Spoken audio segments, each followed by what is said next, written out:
I sat in the living room watching my kids argue over which color balloons we should get for their mom's surprise. Blue or pink? Did it even matter? She was going to love it no matter what. She always said she missed us too much when she traveled for work, so showing up unannounced was going to be perfect. I checked the flight schedules, found one that would get us there just in time to surprise her after her last meeting on Friday, and I smiled to myself, already picturing the look on her face. Before booking, I figured I should double-check her schedule. Didn't want to show up at her hotel only to find out she was stuck in some all-day conference. I called her assistant, Megan, who answered cheerfully like she always did. Hey, Megan, it's Adam. Quick question, do you know what time Emily's last meeting is on Friday?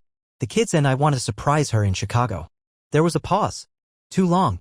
The kind of pause that makes your stomach twist before you even know why. Chicago?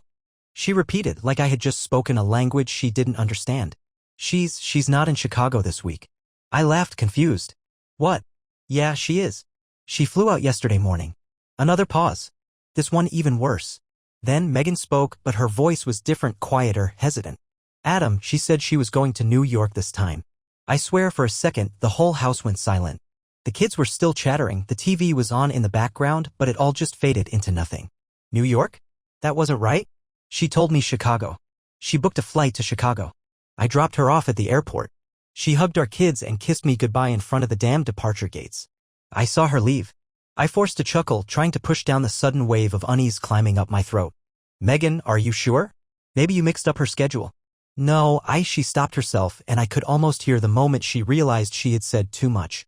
I mean, maybe I got the dates wrong. Sorry, Adam, I have to run, but I'm sure it's nothing. Travel schedules change all the time, right?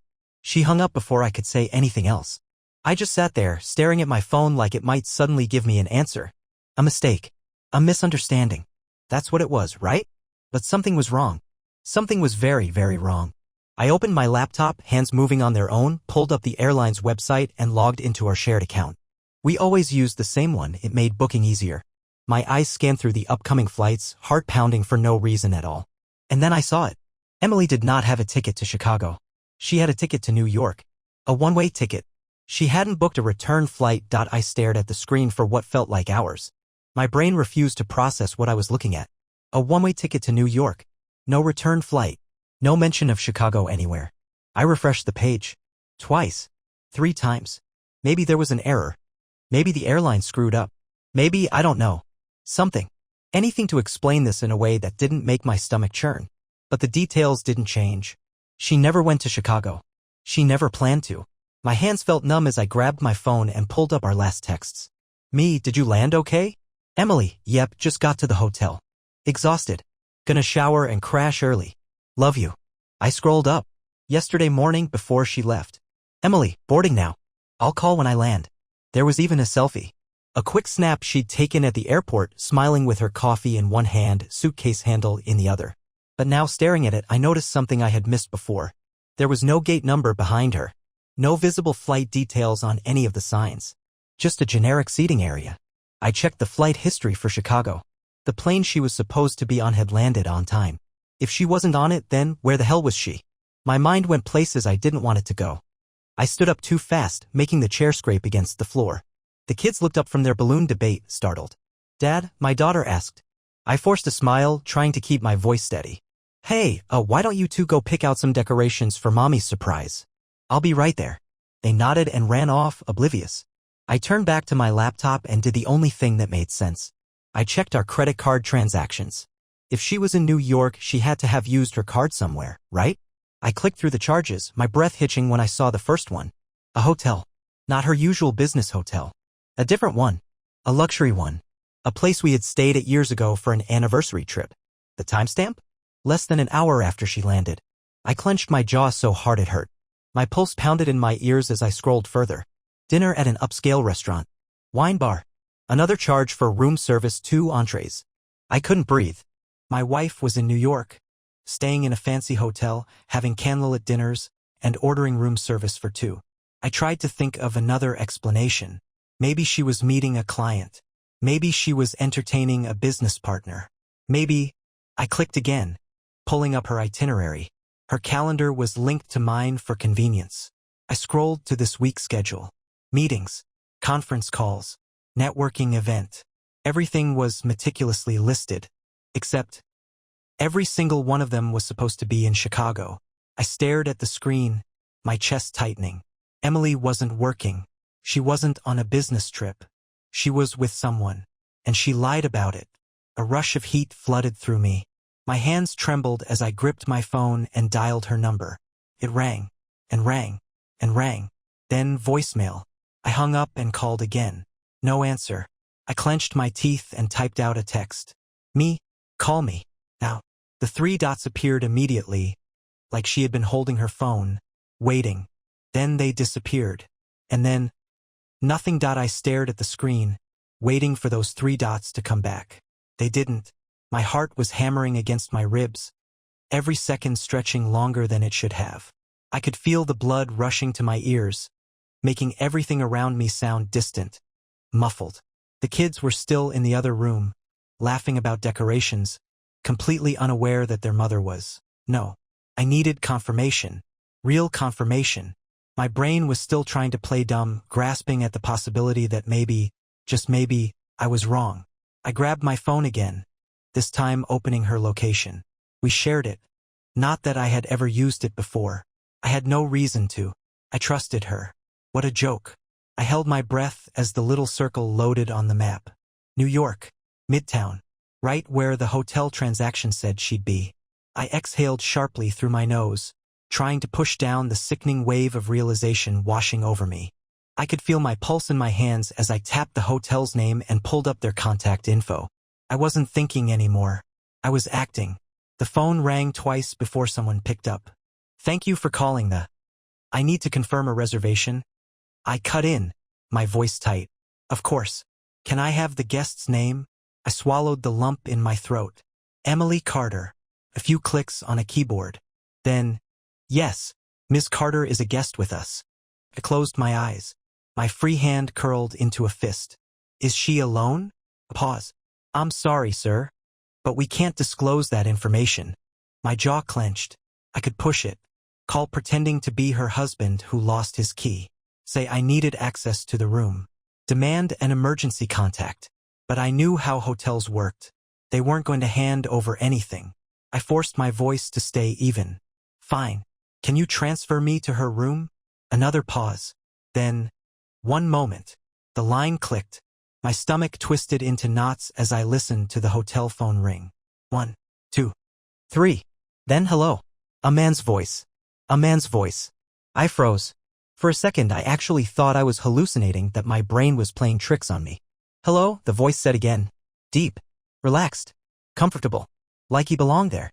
Like he belonged in my wife's hotel room. I couldn't speak. My throat was too tight, my thoughts spiraling too fast to form a single word. I hung up. My hand was shaking as I set the phone down. I stared at it like it might come to life and give me an explanation that didn't make me want to throw up. But it just sat there silent. Just like Emily. I didn't even have time to process what I had just heard before my phone buzzed. A text. Emily, hey babe, just saw your missed calls. In a meeting right now, can't talk. Everything okay? A meeting. I laughed. A sharp, humorless sound that felt foreign coming from my own mouth. She was good. I had to give her that. Bold, too. Lying to me through text while some other man was in her hotel room answering her damn phone. I cracked my knuckles, forcing myself to breathe. My mind was racing through my options, but only one thing felt right. I grabbed my wallet. My keys. Then I booked the next flight to New York. I didn't tell the kids anything. I couldn't. Not yet. They were still in the living room, giggling as they picked out decorations, their little voices bouncing off the walls while I stood there, trying to keep my hands from shaking. I took one last look at them before heading to the door. Hey, guys, I said, forcing my voice to sound normal. I have to take care of something for work, but I'll be back soon, okay? My daughter pouted. Before we decorate? I hesitated. Yeah, before we decorate. A lie. I wasn't sure when I'd be back, or if I'd even come back at all. They nodded, satisfied with my answer, and went back to their planning. I stepped outside, shutting the door behind me, and let out a breath I felt like I'd been holding for the past hour. I drove to the airport in a haze. The whole way there, my mind was an endless loop of that voice on the phone. Deep. Calm. A stranger's voice in my wife's room. The way he answered, like he had every right to be there. Like he'd done it before. I gripped the wheel tighter. I was trying not to think about them, but my brain wouldn't let me go. I could see it so clearly. Emily laughing in some candlelit restaurant, her hand on his. Her lips on his. Coming back to the hotel the way she used to with me. The way she used to look at me. I shook my head violently, trying to shake the images loose. No. I wasn't going to sit here and torture myself with details. I'd find out the truth soon enough. The flight was a blur. I barely remember getting through security, barely remember sitting in that cramped seat, staring blankly at the tray table in front of me while my knee bounced uncontrollably. The second we landed, I was already on my feet, grabbing my bag before the seatbelt sign even went off. I didn't care. I needed to get there. By the time I stepped outside the airport, it was already dark. The city buzzed around me, neon lights reflecting off wet pavement, taxis honking as they swerved through traffic. I hailed one, throwing myself into the back seat. Where to? The driver asked. I gave him the hotel's name. My voice came out flat. The ride felt like forever. My fingers tapped restlessly against my thigh, my jaw clenched so tight it hurt. I stared out the window, my reflection looking just as hollow as I felt. And then, there it was. The hotel. Tall, sleek, glowing against the night sky. I stepped out, staring up at it, my heartbeat hammering so hard I could feel it in my skull. My legs carried me forward on autopilot. Through the glass doors. Into the lobby. I walked straight up to the front desk, my hands pressed flat against the counter. The receptionist barely glanced up. Welcome. How can I need a key to room 817. That got her attention. Her brows furrowed, her fingers pausing over the keyboard. I'm sorry, sir, but we can't provide access to. She's my wife, I cut in. My voice was eerily calm, even though my blood was boiling under my skin. Emily Carter. I lost my key. She hesitated, eyeing me carefully. Do you have an ID? I pulled out my wallet and handed it over. She studied it for a moment, then sighed, clicking a few keys. Let me just confirm with Ms. Carter. My stomach lurched. No, I said quickly. Too quickly. She's asleep. Please. I just need to get in. She hesitated again. Then finally, she sighed, printed a new keycard and slid it across the counter. Room 817, she said quietly. I grabbed the key, turned on my heel, and headed for the elevators. The ride up was suffocating. The air felt thick, pressing in on me from all sides. I gripped the keycard so tightly my knuckles turned white. The doors dinged open. I stepped into the hallway. My heartbeat was a deafening drum in my ears as I counted the numbers on the doors. 813, 815, 817, I stopped. Stared at the door. My chest rose and fell in shallow breaths. This was it. This was the moment my life either shattered or somehow, miraculously, got salvaged. I slid the keycard in. A small beep. The lock clicked open. I pushed the door. And stepped inside. The room was dark except for a soft glow spilling in from the city lights outside. For a second, the silence was deafening. No voices. No movement. Just the distant hum of the air conditioning and the faintest sound of fabric rustling somewhere deeper inside. I stepped in, letting the door shut behind me without a sound. My pulse was so loud I could feel it in my throat. The place smelled faintly of perfume. Her perfume. The same one I had bought her for our anniversary last year. But now in this room it didn't smell like home. It smelled foreign. It smelled wrong. I took another step forward. Then another. The suite was bigger than I expected. A small entryway leading to a sitting area, and beyond that the bedroom. The door was slightly ajar, just enough for me to see a sliver of the bed inside. A shadow moved. My breath hitched. Soft laughter. Muffled. A woman's voice, her voice.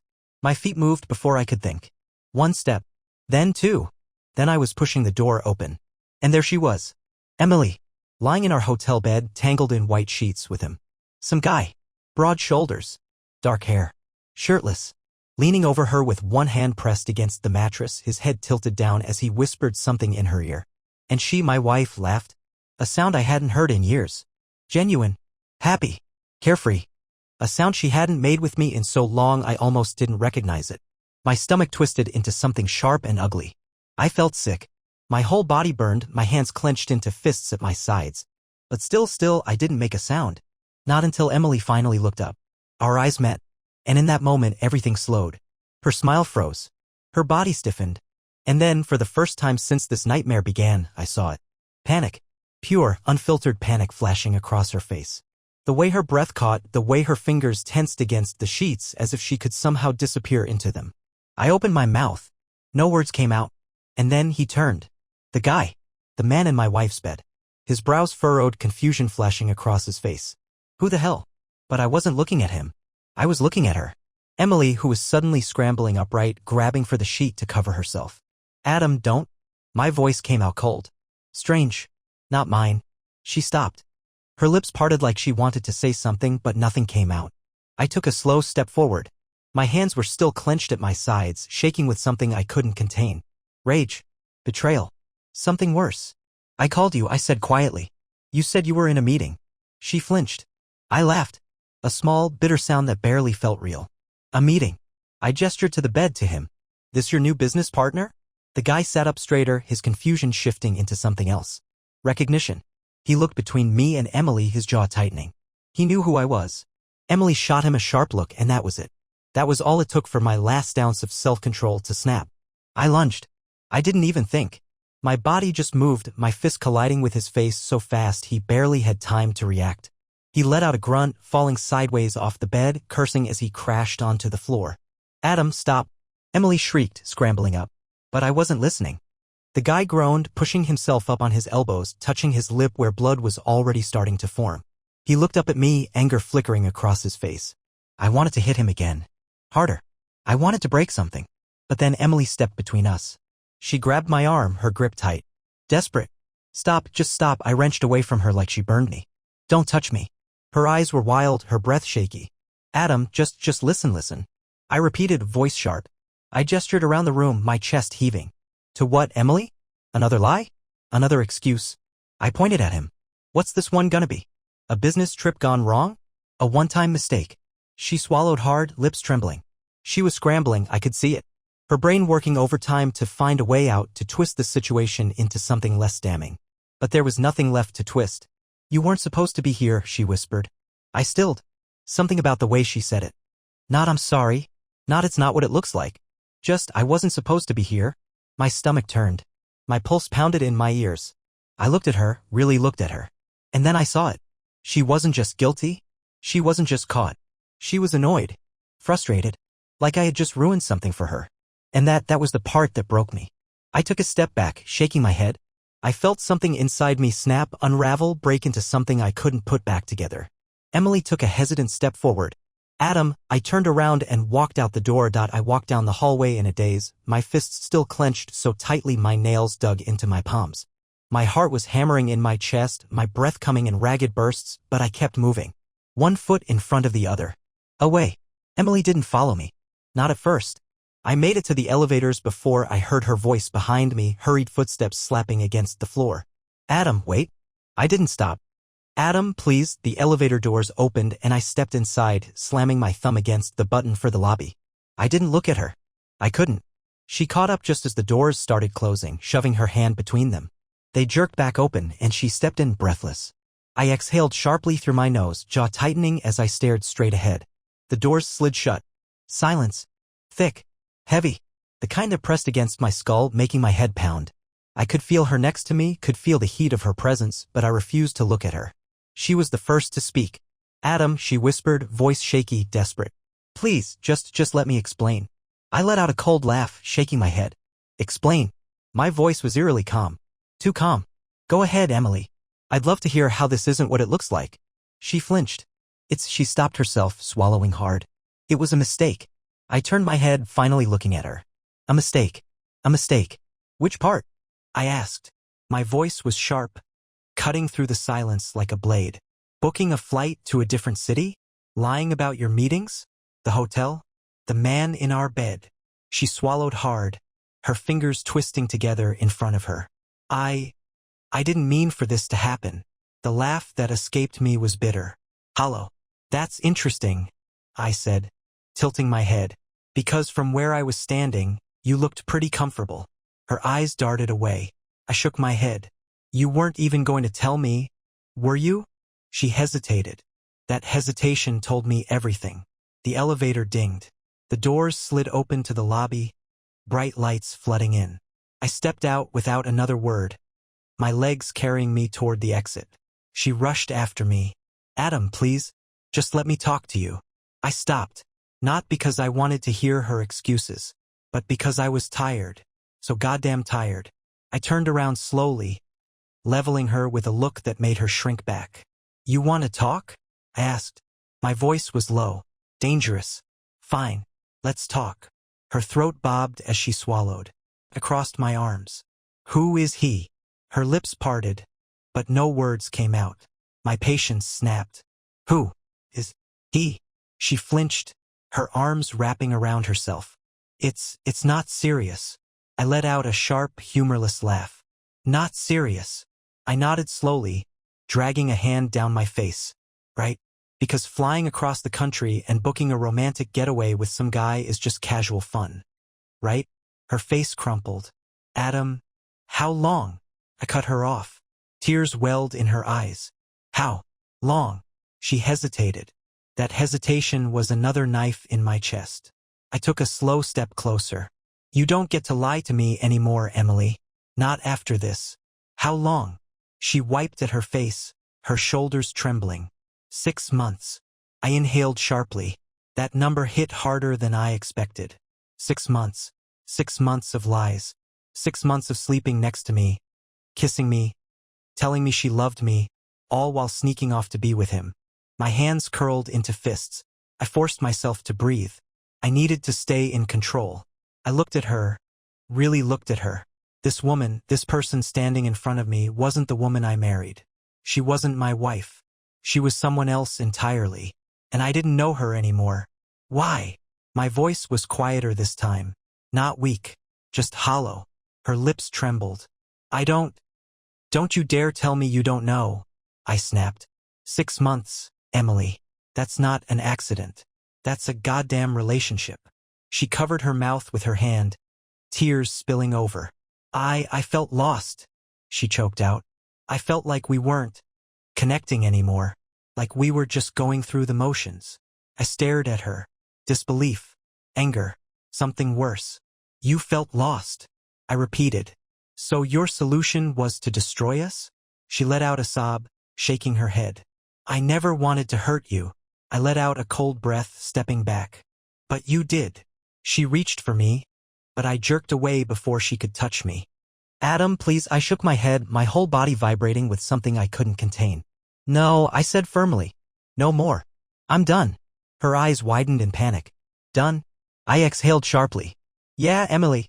Done. Her lip trembled. You don't mean that. I let out a bitter laugh. Oh, I do. I met her gaze, my voice steady. Final. We're over. Her breath hitched. She opened her mouth, then closed it. I turned around and walked away. And this time, she didn't follow me. I stepped out of the hotel and into the cold night air, my body still humming with adrenaline, rage, and something worse, finality. The city moved around me, neon signs flickering, people laughing, cabs honking, all of it feeling like white noise against the hurricane inside me. I walked without knowing where I was going. My hands were still shaking, my jaw locked so tight it hurt. 6 months. My wife had been lying to me for 6 months. Sleeping beside me, kissing me, looking me in the eye, telling me she loved me. All while crawling into bed with another man. I wanted to punch something. I wanted to scream. But more than anything, I wanted to wake up from this nightmare. My phone buzzed in my pocket. I already knew who it was. I ignored it. I kept walking. I don't know how long I wandered the streets, letting the anger burn itself out into exhaustion. My feet ached. My body felt drained, like I had given every last ounce of energy I had into that hotel room, into those last few words. We're over. I meant it. I just hadn't processed it yet. I found myself outside a bar, a small, dimly lit place with neon beer signs flickering in the window. I pushed open the door and walked straight to the counter, sliding onto a stool. The bartender glanced up, sizing me up in a second. What'll it be? I didn't even think. Whiskey. Double. He nodded, poured it, slid it over. I downed it in one go. The burn felt good. Grounding. Something real in the middle of all this bullshit. I set the glass down. He raised an eyebrow. Another. I hesitated, then nodded. Yeah. The second drink went down slower. My phone buzzed again, then again. I exhaled through my nose, pulling it out. Emily. I stared at the screen. 3 missed calls. A text. Emily. Adam, please pick up. We need to talk. No, we didn't. I turned off my phone and shoved it back in my pocket. A new voice spoke beside me. Rough night. I glanced sideways. A woman sat a few seats away, nursing a glass of red wine. Sharp features, dark eyes, the kind of look that told me she had seen her fair share of bullshit. I let out a breath, turning back to my drink. Something like that, she hummed. You look like you either lost your job or caught your wife cheating. My fingers tensed around the glass. I didn't say anything. She gave a small, knowing smile. Ah, wife then. I exhaled sharply, rubbing a hand down my face. Is it that obvious? Only to someone who's been there. She raised her glass slightly before taking a sip. I studied her for a second. Yeah? She nodded. Husband. 2 years ago. My best friend. She scoffed, shaking her head. Walked in on them in our bed. I let out a low whistle. Jesus. She swirled her wine. So, what's your story? I hesitated. Not because I didn't want to talk about it, but because saying it out loud made it real. But it was already real, wasn't it? I exhaled. She told me she was in Chicago. Business trip. I laughed bitterly, shaking my head. She was in New York. With him. The woman let out a low whistle. Damn. How'd you find out? I called her hotel room, I said, voice flat. He answered. She winced. Brutal. I nodded. Yeah. And get this, she wasn't even sorry. She was annoyed. Like I had just ruined her little vacation. The woman made a disgusted sound. Some people are absolute trash. I laughed, taking another sip. Yeah, they are. We sat in silence for a moment. Then she set down her glass, tilting her head. So, what now? I looked at her. What do you mean? She shrugged. Are you staying? Fighting for her? Or are you walking away? I exhaled, rubbing my jaw. The question sat heavy in the air. Already made my choice, I murmured. Her dark eyes studied me. And? I looked down at my drink, swirling the amber liquid. I'm done.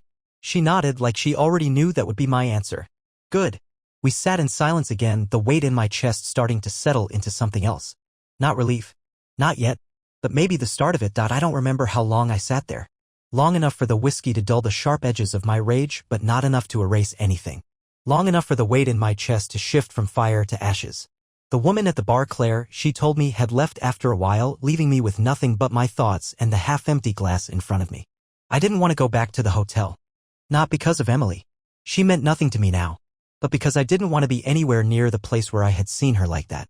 Where I had stood in the doorway and watched my wife, look at me like I was the problem. Instead, I called a cab. Where to? The driver asked as I slid into the back seat. I hesitated. Where the hell was I supposed to go? I had no plan. No idea what came next. My fingers hovered over my phone. And then, without thinking, I called the one person who had always picked up. My brother. The phone rang twice before his voice came through, groggy and confused. Dude, it's almost 2 in the morning. What the hell? I swallowed hard. My throat felt tight. I hadn't realized how badly I needed to hear a familiar voice until now. I'm in New York. A pause. Then, what? I'm in New York, I repeated, my voice hoarse. Emily, my jaw locked. I couldn't say it. Not yet. I wasn't ready to hear it out loud again. But Jake wasn't an idiot. Where are you? He asked, suddenly alert. I glanced out the window at the passing street signs. Midtown. I exhaled shakily. I need somewhere to crash. Another pause. Then come over. No hesitation. No questions. Just come over. I gave the driver the address. Jake lived in a small apartment on the Upper West Side. Nothing fancy, but nice enough. Close to the park, decent view, a place that actually felt lived in. By the time I got there, he was already waiting at the door, arms crossed, still in his sweatpants. I barely made it 3 steps inside before he asked, all right. What the hell happened? I laughed. It was a sharp, bitter thing that didn't even sound like me. I walked past him into the living room, running a hand through my hair. She's cheating on me. The words just fell out. Jake's expression didn't change right away. He just stood there, processing, his jaw tightening slightly. Emily? Yeah. I let out a slow breath, looking at the floor. For 6 months. His hands curled into fists. Jake liked Emily. Always had. Thought she was smart, funny, the best thing to ever happen to me. I think he wanted to believe in the version of her that I had believed in. But now, his voice was cold. What a bitch. I let out another laugh, but this one was emptier. Yeah. I collapsed onto his couch, rubbing a hand down my face. I flew out here to surprise her. The kids and I. We were supposed to come together. I let my head fall back, staring at the ceiling. Then I checked her schedule. Her assistant told me she wasn't even in Chicago. Jake swore under his breath. Jesus. I nodded. Yeah. So I checked her flights, checked our credit card transactions, found the hotel. And then, I exhaled sharply. I called her room. Jake's brows pulled together. And I turned my head toward him. A man answered. His entire body went rigid. I laughed again. Couldn't help it. I walked into that hotel room, Jake. I saw them. Him. Lying in bed with her. And I shook my head, my throat tightening. She wasn't even sorry. She was just pissed that I showed up. Silence. Jake was staring at me, his expression unreadable. But I knew him. I knew that look. He was seething. Give me his name. His voice was low. I let out a breath, shaking my head. I don't know it. Didn't ask. Find out. I looked at him. And then what? His jaw clenched. Then I go break his fucking nose. A flicker of something like gratitude passed through me. Not because I wanted a fight, but because I knew Jake meant it. I sighed, leaning forward, elbows on my knees. My head was pounding, my body exhausted. But my mind wouldn't shut up. She told me she felt lost, I muttered. That she thought we were just going through the motions. I let out a breath, shaking my head. So her solution was to find someone else. Jake scoffed. That's not a solution. That's just cowardly. I didn't answer, because deep down, a part of me had already known that. Silence settled between us. Heavy. Then Jake sat down across from me, exhaling through his nose. So, what now? I shook my head slowly. Divorce. The word felt foreign. Heavy. But right? Jake studied me for a moment, then nodded. Good. I let out a slow breath, my shoulders sagging. Divorce. That was the next step. The only step. The next morning, I woke up on Jake's couch with a pounding headache and the bitter taste of whiskey still on my tongue. For a second, I forgot where I was. My brain, slow and fogged from exhaustion, tried to piece together why I wasn't waking up in my own bed, in my own house, next to my wife. And then it hit me. Emily. The hotel. Him. I sat up too fast, my body protesting immediately. My muscles ached, my throat was dry, and for a split second, I thought I might throw up, not from the alcohol, but from the weight of everything. I ran a hand down my face. Jake was already awake, sitting at the tiny kitchen table, scrolling through his phone. He looked up when he heard me shift. Coffee's on, he said. Figured you'd need it. I grunted in thanks, dragging myself to the counter. I poured a cup, took a sip, winced at the bitterness. Normally, Emily was the one who made the coffee. She liked it just right, never too strong, never too weak. I used to love the way our house smelled in the mornings because of it. Now, the thought of her made my stomach turn. Jake was watching me. I could feel it. I set the cup down and exhaled. What? He shrugged. Just waiting to see if you're gonna collapse. I scoffed. Not yet. He leaned back in his chair, studying me. You sleep at all? Not really. Figured. He set his phone down, rubbing his jaw.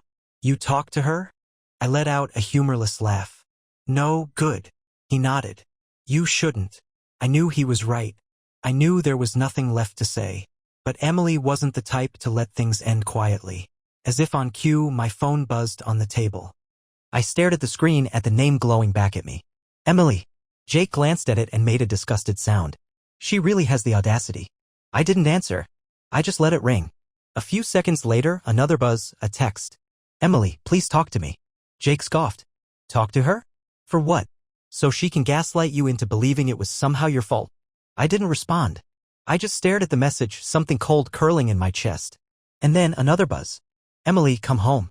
Please. Let's fix this. I clenched my jaw. Fix this? Fix this? I nearly laughed. Fix what? The months of lying? The fact that I had walked in on her with another man? That wasn't something you fix. That was something you ended. Jake could see the look on my face. Adam, he said carefully, don't do it. I'm not, I muttered. But my fingers itched to type something back. To say something. Anything. To make her understand just how much she had destroyed. Jake must have seen the hesitation because he sighed, rubbing his face. Look, I get it. You spent years loving her. You built a life with her. But, man, she threw that away the second she chose someone else. I exhaled slowly, running a hand through my hair. I know. Then act like it, he said, voice firm. Stop giving her an opening. You keep letting her think she still has access to you, and she'll use it. She will manipulate the hell out of you. I clenched my teeth. He was right. I knew he was right. I turned my phone off. Jake nodded approvingly. Now, let's figure out your next move. I exhaled, leaning back against the counter. Divorce. Damn right. I rubbed my temples. But I need to be smart about it. We have kids. I can't just burn the whole thing down and hope for the best. Jake's expression shifted, serious. You need a lawyer. I know. Like yesterday. I sighed. He wasn't wrong. I had no idea where Emily's head was at. But if she was already trying to fix things, it meant she was in damage control mode, which meant I needed to get ahead of her. Jake grabbed his phone. I know a guy.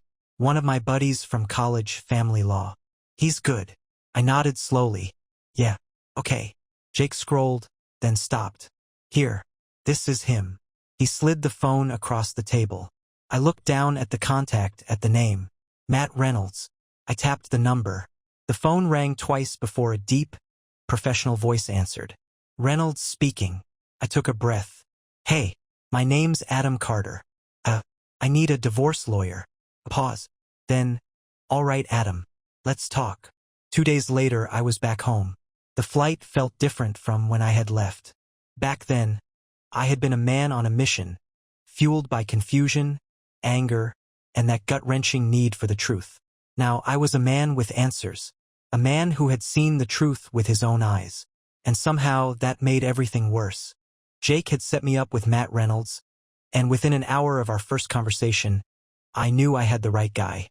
He wasn't just some corporate lawyer shuffling paperwork. He was strategic, calculated. He had seen cases like mine before. He knew how cheaters operated, how they manipulated, how they tried to spin their narrative. And he had given me my first real piece of advice. Control the story before she does. That was my priority now. When I landed, I didn't go straight home. I needed to clear my head, needed time to prepare. I had left in a rush, but now I was coming back to a battlefield, and I refused to walk in unarmed. I drove around for a while, past familiar streets, past the kids' school, past the coffee shop Emily and I used to go to on lazy Sunday mornings before everything had gone to hell. I felt like I was watching someone else's life, like I had already been erased from it. Eventually, though, I couldn't put it off any longer. I pulled into my driveway. My house, the one I had worked for, the one I had built a family in, looked the same. But I wasn't stupid. Everything inside had changed. I stepped out, grabbed my bag, and walked to the door. The second I opened it, I heard her voice. Emily was waiting for me. She stood in the living room, arms crossed, eyes rimmed with dark circles, looking like she hadn't slept in days. Good. The kids weren't home. That was intentional. I had told Jake to take them for the night because I knew this conversation wasn't going to be pretty. She stared at me, but I didn't speak first. I let the silence drag out. Finally, she broke it. You turned your phone off. I dropped my bag by the door, unbothered. Yeah. She let out a shaky breath. Adam, we need to talk. I stepped further inside, tilting my head. Now you want to talk? She flinched. I shook my head, walking past her toward the kitchen. I needed a drink. Coffee. Water. Something to keep my hands busy. Emily followed me. Please, don't shut me out. I let out a humorless laugh. Emily, I walked in on you in bed with another man. You don't get to ask me for anything. She winced. I know I messed up. Messed up. I turned, finally looking at her. That's what we're calling it now? You lied to me, to our kids, to everyone, for 6 months. Tears welled up in her eyes. I wasn't thinking. I slammed my glass down on the counter, the sound echoing. No, you were thinking, Emily. You were thinking every single time you snuck off. Every time you texted him. Every time you chose him over me. Her lip trembled. I didn't choose him. You did. My voice was sharp, final. And now you don't get to take it back just because you got caught. She wiped at her face, her breath shaky. I don't want a divorce. I laughed. Actually laughed. Oh, well, that's a shame. She took a step closer. Adam, we can fix this. No, we can't. I crossed my arms, staring her down. You can't fix something you destroyed. She inhaled sharply, blinking fast. What about the kids? I clenched my jaw. That was the only part of this that actually hurt. I will never keep them from you, I said, voice quieter now. I'm not you. Her eyes widened slightly, as if that had actually hurt her. Good. She opened her mouth again, but I wasn't done. I've already talked to a lawyer, I said. I'm filing for divorce. Emily went pale. You already? Yeah, I nodded. Because unlike you, I don't lie to the people I claim to love. Tears slipped down her cheeks, and for the first time, I saw realization settle in. Not guilt. Not regret. Realization. She had lost me. She had thrown me away. And now she had to live with that. I grabbed my keys, heading for the door. I'll be staying at Jake's for now. Tell the kids I love them. Adam, I didn't stop. I walked out the door. And this time I wasn't coming back.